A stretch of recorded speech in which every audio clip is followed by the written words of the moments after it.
Assalamualaikum warahmatullahi wabarakatuh.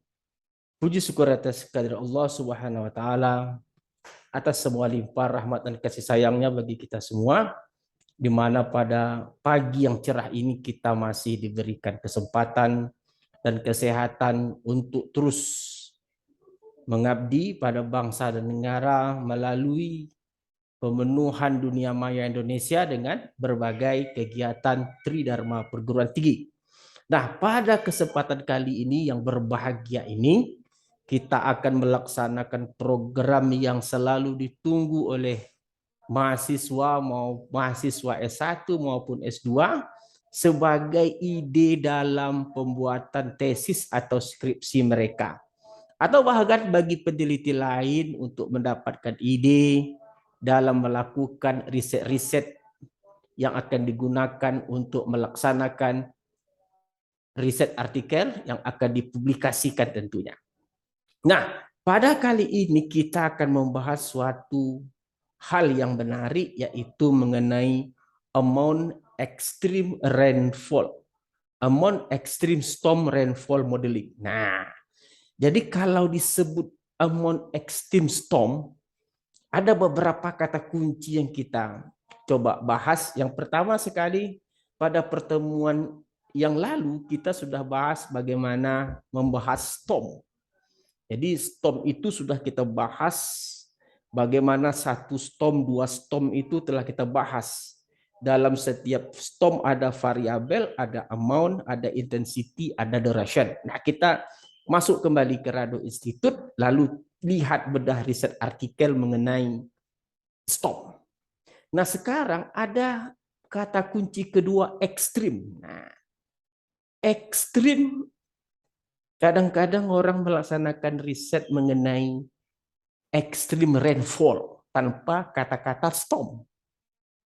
Tetapi pada penelitian kali ini kita melaksanakan pemodelan ekstrim pada storm rainfall. Jadi beda. Kalau extreme rainfall itu dia tidak menghasilkan storm langsung pada data hujan. Tapi kalau dikatakan extreme storm, nah ini jadi masalah, menarik masalahnya. Data hujan setiap jam itu kita ekstrak dulu menjadi teori storm. Nah, jadi dua kali kerja. Kalau dia extreme rainfall saja, kita hanya berpatokan kepada data hujan mentah. Lalu lihat berdasarkan kaedah maksimum blok atau blok maksimum, itu artinya dalam setiap tahun itu kita keluarkan yang maksimumnya berapa. Jadi setiap tahun itu kita andaikan blocks. Jadi blok maksimum. Ada juga menggunakan metode threshold, ambang batas untuk menentukan maksimum tadi. Jadi kalau kebiasaan yang paling mudah adalah menggunakan maksimum blok. Jadi setiap tahun lihat hujan yang paling maksimum itu kalau rainfall ekstrim. Tapi kalau dia extreme storm beda. Di generate atau di ekstrak dulu data hujan per jam berdasarkan storm, lalu dalam setiap storm itu kita dapatkan amount yang maksimum. Nah, jadi bukan per tahun. Jadi satu storm, dua storm, setiap satu storm dapatkan yang maksimum. Dua storm dapatkan yang maksimum. Jadi seperti biasa guys. Ada bayangkan kalau data hujannya itu 40 tahun setiap jam. Belum lagi masalah mengekstrak storm. Lalu datang masalah kedua, dalam setiap storm pilih yang maksimum. Di sini diperlukan kekuatan bahasa pemrograman komputer. Nanti kita akan bahas bagaimana menggunakan R pada praktikum khusus untuk mengekstrak data extreme amount. Nah, karena masalahnya sulit, maka kita akan lakukan pada bagian praktikum. Kita sudah lama tidak praktikum, kita akan praktikum nantinya untuk mendapatkan data ekstrim dalam setiap storm. Nah, itu yang pertama, mengenai teori kita pada hari ini yang akan kita bahas. Yang berikutnya, kepentingannya apa? Untuk apa extreme storm itu dibahas? Jadi kalau kita lihat ilustrasi, jadi kalau kita lihat yang merah ini adalah hujan, ini ada merah, garis panah merah hujan, ada hujan. Jadi yang mengakibatkan dia ini menjadi longsor, katakanlah ada suatu tebing yang sudah tandus, maka hujan yang paling ekstrim dalam satu storm itu harus diperhatikan. Kenapa? Karena amount ekstrim itulah yang akan bisa mengakibatkan yang paling tinggi kemungkinannya mengakibatkan longsor. Jadi kalau kita lihat di sini ada tebing tandus, lalu disiram oleh hujan yang warna merah ini, kita lihat yang warna merah.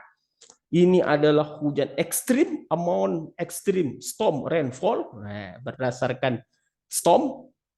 Jadi inilah hujan-hujan ekstrim, storm amount ekstrim inilah yang berkemungkinan akan menghasilkan longsor. Nah, jadi Anda bayangkan betapa pentingnya kita mendapatkan data-data amount extreme storm. Nah, ini dia. Jadi isunya udah jelas, guys. Kita pada kesempatan kali ini kita akan melihat apa itu data extreme amount extreme rainfall modeling. Nah, yang pertama kita bahas dulu seperti biasa teoretikal. Nah, apa itu amount ekstrim? Apa kepentingan? Lalu apa bagaimana cara mengenerate? Lalu kita masuk nanti sesi berikutnya praktikum bagaimana menggunakan bahasa R mengeluarkan data ekstrim-ekstrim dari setiap storm. Lalu kita masuk pemodelan. Nah, kalau ekstrim itu pemodelannya beda dengan pemodelan yang lain. Biasanya kalau ekstrim ini orang menggunakan GEV, Generalized Extreme Value Distribution. Dan kadang-kadang juga Generalized Pareto Distribution. Jadi orang menggunakan teori distribusi atau fungsi densitas GEV atau GP. GEV, Generalized Extreme Value, GP, Generalized Pareto. Nah itu nanti pada sesi yang ketiga kita bahas. Apa itu GEV, apa itu GP, bagaimana cara mengeluarkan parameter-parameternya dengan menggunakan R. Jadi simak terus kajian-kajian yang ada di Rado Institute. Oke guys, tadi itu amount strength. Sekarang kita lihat secara teoretikal.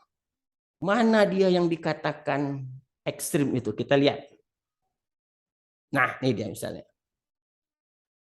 Jadi kalau kita memiliki hujan yang berterusan, ini ada hujan, kita lihat. Ini yang putih ini tidak hujan ya. Ini tidak hujan, yang putih ini tidak hujan. Ketemu lagi hujan.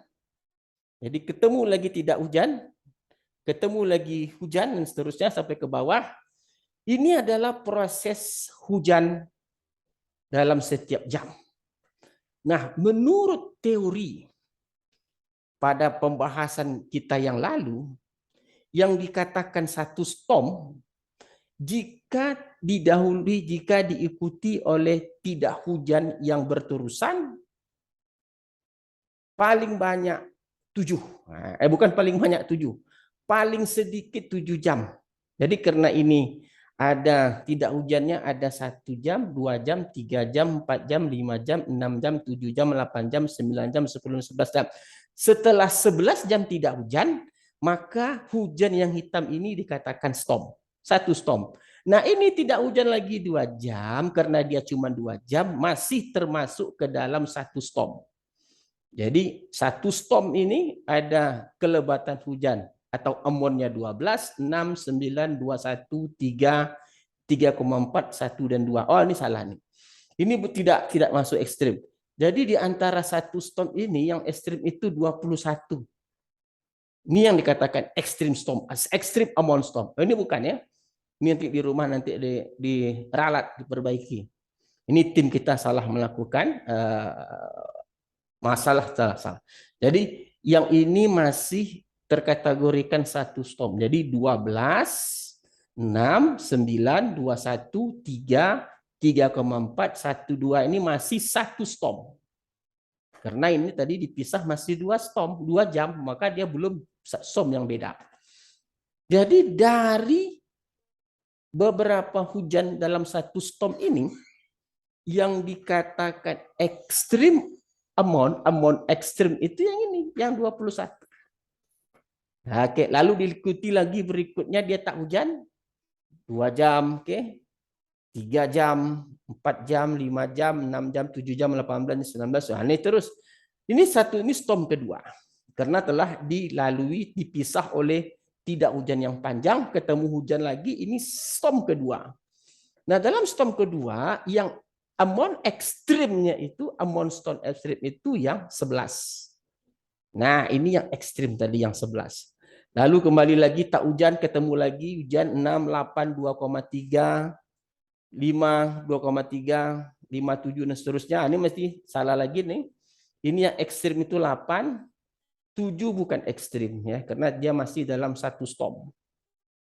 Jadi ada silap, yang pertama 3,4 ini salah, ini masih dalam 1 storm, dia tidak ekstrim. Yang ini juga, yang 7 juga masih dikatakan dia 1 storm dengan 6, 8, 23, 5 dan 7. Dia karena hujannya itu berterusan kita buat, karena daya tidak cukup kita buat ke bawah. Jadi 8 dia juga ekstrim. Lalu ketemu lagi hujan 23, 5, 11, 5, 8, ini ekstrim. Yang 23 ekstrim. Lalu tidak hujan lagi berterusan, ketemu lagi hujan, dan itu adalah 0,1. Jadi data ekstrimnya itu ada 1, nih 21, lalu ada 11, lalu ada 8, lalu ada 23, lalu ada 0,1. Jadi ada 5 data ekstrim dalam berapa storm nih? 1 storm. Ya, dalam kalau 5 ekstrim tentu 5 storm. Oke. Ini 1 storm, ini 2 storm, ini 3 storm, ini 4 storm, dan yang terakhir ini adalah storm yang kelima, karena dia hanya terpisah. Ini sebagai contoh saja. Jadi kalau begitu, cara mengeluarkan data ekstrim ini memerlukan kepiawaian atau kematangan program R. Jadi kita akan coba lihat nanti praktikumnya, bagaimana cara mengeluarkan nilai-nilai ekstrim amount storm. Nah, oke, sekali lagi, jadi kita ulang keterangannya. Ada beberapa kesilapan oleh tim tadi. Yang pertama, 3,4 ini bukan ekstrim karena dia masih 1 storm. Karena dia hanya dipisah oleh 2 jam saja, maka dia ini masih terkategorikan 1 storm. Dari 12 sampai ke 2 ini amountnya masih 1 storm. Jadi dari sepanjang ini, yang ekstrim itu adalah 21. Yang kedua, kesilapan terjadi di 7 nih. Jadi 7 ini bukan ekstrim karena dia masih dalam 1 storm dengan 6, 8, 2,3 dengan 5 dan 7. Wah, ini masalah. Ada kesalahan teknis dari tim kita. Tapi apa? Biasa, itu dalam kesalahan itu biasa. Tapi dalam penjelasan kita perbaiki. Jadi dalam 5 storm ini ada 5 nilai ekstrim yang akan kita coba keluarkan nanti dengan menggunakan bahasa R. Jadi data yang kita gunakan data ini, jadi datanya nanti berupa 0, 0, 0, 0, 0, 0, 0, 0, 0, 0, 0, lalu 12, 6, 9, 2, 1, 3, 0 lagi, 0, 3,4, 1, 2, 0 lagi, 0 lagi. Lalu ini juga kembali 0, ini 0, ini 0, ini 0, ini 0, ini 0, ini 0, ini 0, ini 0 lagi, 0, 3, 11, 5, 0, 0, 0, 0, 0, 0, 0, 6, 8, 2,3. Di sini ada 5, 7, diikuti lagi dengan 0, 0, 0, 0, 0, 0, 0, 0. Ada 23, 5, 11, 5, 8, diikuti lagi 0, 0, 0, 0, 0, 0, 0, 0. dan 0,1 yang terakhir. Nah, 000 dikatakan tidak hujan atau yang bulat putih, yang sedangkan yang 12 itu adalah amuan hujan. Dalam satuan milimeter atau satuan inci atau satuan yang terserah digunakan oleh data yang ada, tergantung datanya. Jadi inilah pembuka kita berbicara tentang amount storm extreme rainfall modeling. Kita sudah lihat dari kepentingannya, apa datanya, lalu kita nanti akan coba menggunakan bahasa R, bagaimana memprogramkan untuk mengambil secara otomatis nilai-nilai. Jadi dalam R nanti yang akan kita keluarkan nanti nilai-nilai apa? Nilai 21, lalu nilai 11, lalu nilai 8, lalu nilai 23, dan nilai 2 nilai 0,1. Nah, ini yang akan kita rancang program dari sebegitu banyak data hujan dalam setiap jam. Kita hanya memerlukan data-data ekstrim. Saya ulangi, data ekstrim itu pertama 21, yang kedua adalah 11, yang berikutnya adalah 8, yang berikutnya ada 23, yang berikutnya adalah 0,1. Jadi kalau begitu, program-program Rado Institute ini mencoba selalu untuk mengedukasi mahasiswa Indonesia bagaimana mereka dapat menjadi peneliti yang tangguh, paling tidak tesis dan skripsi mereka selesai dengan sedikit bantuan dari Rado Institute. Oke, saya rasa itu yang dapat kita sampaikan dari Rado Institute. Kita jumpa lagi nanti pada saat praktikum bagaimana membahas mengeluarkan nilai-nilai yang kita maksudkan. Oke, saya Rado Yendra sebagai pengelola dari Rado Institute, the owner Rado Institute, undur diri dulu.